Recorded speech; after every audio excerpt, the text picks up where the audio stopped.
उपास्य देव में तन मन प्राण सर्वस्व समर्पित कर देता है तो उपास्य देव उससे एक क्षण भी दूर नहीं रहते। यही उपासना का अर्थ है।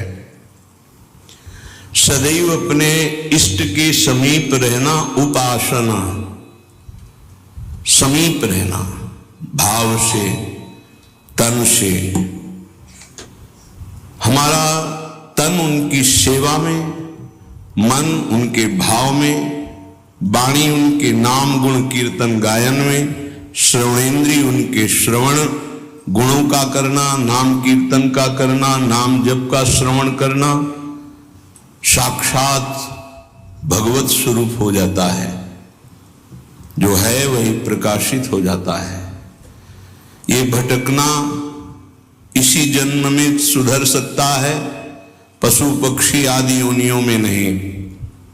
इसलिए सावधान होकर के एक एक क्षण, एक एक श्वास, एक एक वृत्ति राधा नाम में लगा दो, खुद परिणाम देख लोगे। श्री कृष्ण चंद्रजू को कोई अपनी तपस्या के द्वारा यज्ञ दान वेदाध्ययन तीर्थ स्नान आदि के द्वारा कभी वशीभूत नहीं कर सकता। और निश्चित किया हुआ मूल्य राधा नाम है। जो राधा राधा राधा वो प्रभु को अधीन कर लेता है। कुछ माफी मांगने की जरूरत ही नहीं पड़ती प्रभु से। अनुल्लिख्यानंता नपि तदपराधान मधुपतिर महाप्रेमा विष्टस्तौ परम देयम विंशति तवैकम श्री राधे गृणत ई नामामृत रसम महिम्ना कह सीमाम स्पृशति तौदास्यैक मनसाम। जो राधा राधा राधा ऐसा उच्चारण करते हैं, प्रभु उनके अनंत अपराधों का लेखा जोखा ही नहीं करते। श्री जी के नाम की ऐसी महिमा है। फिर जो श्री जी के चरण दास्ता में अपने जीवन को लगा दिए, उनको क्या मिलता होगा? किसी की सामर्थ्य नहीं कि कोई इसका वर्णन कर सके कि जिस कृपा सिंधु की एक कृपा कोर से दुरंत राक्षस भाव को प्राप्त भी परम पद के अधिकारी हुए, वही कृपा समुद्र का सार रूप हमारी लाडली जू, उनकी कृपा को कौन जान सकता है। जैसे प्रभु श्री कृष्ण चंद्रजू को रिझाने के लिए एकमात्र उपाय है अनन्यता, ऐसे प्रियाजू को रिझाने के लिए एकमात्र उपाय है दैन्यता। श्री जी के हो के अत्यंत दैन्य हो जाओ तो अवगुण करे समुद्र सम गणत नापनो जान। ये मेरा जन है, बस इस बात से हम जीत जाते हैं। श्री जी के चरणारविंद में अपनापन हुआ कि हम जीत गए। अवगुण करे समुद्र सम, समुद्र के समान यदि अपराध बन जाए तो मेरी लाडली जो मानती ही नहीं कि अपराध हुआ है। पर ये अनन्यता, ये दैन्यता बिना रसिक महापुरुषों का सेवन किए नहीं आ सकते। और बिना वृंदावन के रसिक जनों का संग नहीं मिल सकता। वृंदावन की कृपा के बिना विशुद्ध प्रिया प्रीतम के अनुराग में जिनका मन लगा हुआ है, ऐसे रसिकों का संग नहीं मिल सकता। वो मिलेगा तो वृंदावन की कृपा से। कभी भी कहीं भी किसी को भी यदि ये सौभाग्य मिला तो पहले वृंदावन की कृपा हुई, तब ये सौभाग्य मिला। श्रीपाद प्रबोधानंद जी महाराज कह रहे हैं, गाढ़ा शक्तिमता मपीह विशेष स्वत्यंत निर्वेदतो दृक्पाते प्रसहिष्णुतातिशयिनां योगे समुद्योगिनां ब्रह्मानंद रसैकलीन मनसां गोविंद पादाम्बुज द्वंद्वाविष्ट धियां च मोहनमिदं वृंदावनं स्वैर्गुणैः। बड़ी महिमा की बात कह रहे हैं श्रीपाद प्रबोधानंद जी महाराज। स्वैर्गुणैः मोहनोपि अपने प्रभाव से तुम्हारे मन और चित्त को मोहित करके प्रियालाल के चरणों में समर्पित कर देगा। ये वृंदावन का प्रभाव है। जब अपने को सबसे दीन समझा जाए, नाम जापक अपने को सबसे दीन समझे, मैं सबसे नीच, ओ ऐसा आप सत्य मानिएगा।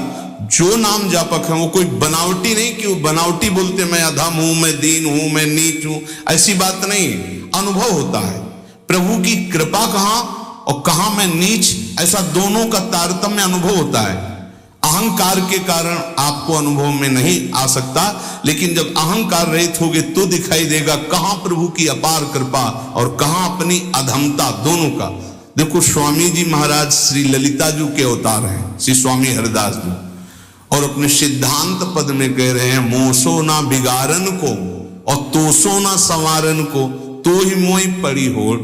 अब विचार करो, हरिवंश महाप्रभु हित सजनी के अवतार हैं, वो कह रहे हैं क्वाहम तुच्छा परम मधमा प्राण हो गर कर्मा, कहा मैं तुच्छ अधम अपराध करने वाला हूं, कहा ये नाम, ये राधा नाम तो सिर्फ वृंदावन की महिमा जो मेरे हृदय में स्फुरित हो रहा है। क्या है ये कोई साधक है, कोई संत है? ये तो साक्षात भगवान आचार्य रूप में अवतरित होते हैं। तो जब जब होए धर्म के हान, सेवक जी महाराज हरिवंश महाप्रभु के लिए लिखते हैं, जब जब होए धर्म के हान तब तब तंग धरि प्रगटत आन, जान और दूजो नहीं। तो उपासक को चाहिए जो नाम जापक, उसका नाम तभी प्रकाशित होगा जब उसमें दैन्यता है कि मैं तो वास्तविक मैं बहुत अधम हूं, लेकिन हम पर प्रभु की बहुत कृपा है। ये दोनों साथ होने चाहिए, केवल अधम ही कह के नहीं रुकना है। देखो हनुमान जी महाराज परम ज्ञानी महाभागवत, असमय अधम सखा सुनु, रुक नहीं गए, पर मोहू पर रघुवीर, देखो मेरे ऊपर कितनी कृपा, यद्यपि मैं अधम हूं, ये बात ध्यान देनी। नाम जापक उपासक तभी दिव्य ऊंचाई पर पहुंचता है जब तरण से भी अपने को नीचा समझता है। बहुत सहनशील होना चाहिए नाम जापक को, नाक में गुस्सा नहीं होना चाहिए। और एक ध्यान रखना, भजन करोगे तो ये आ जाएगा, सही ढंग से चलोगे तो नाक में गुस्सा आ जाएगा, क्योंकि अभिमान स्फुरित होगा जो अंदर है, उसको दमन करने के लिए गुरु शासन में रह जाता है। त्रिभुवन में कोई दूसरा नहीं है जो भजन का अभिमान नष्ट कर सके, केवल गुरु नष्ट करते हैं। एकमात्र अहंकार पर अगर हथौड़ा कोई मार सकता है ज्ञान का, तो केवल गुरुदेव है, दूसरा तो ऐसे ही बोलेगा, लेकिन वो सीधा प्रहार उसी अहंकार पर। बहुत सहनशील उपासक को गुरुदेव की कृपा बना देती है। इसलिए एक प्रश्न हुआ था कि हम अव्यक्त रूप से गुरु मान लेते हैं तो हमें क्या भगवत प्राप्ति नहीं होगी? देखो अव्यक्त तुम्हें चपत लगाने नहीं आएगा, ध्यान देना।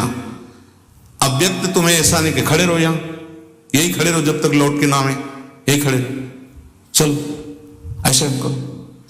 ये हमको प्रगट गुरु चाहिए, क्योंकि प्रगट में फंसे हैं, वो हमको दुलार भी करें, हमें डांट भी सके, हमें चपत भी लगा सके, तभी हम सुधरेंगे। मान लो हम अव्यक्त गुरु मान लेते हैं तो जो मन आया सो कर रहे हैं, वो समझा। अव्यक्त गुरु तुमको कौन ऐसा है जिसको उपदेश नहीं कर रहे? आप बुरा करने चलते हो, अव्यक्त गुरु अंदर रोकते, मान पाते हो आप? एक त्रिभुवन में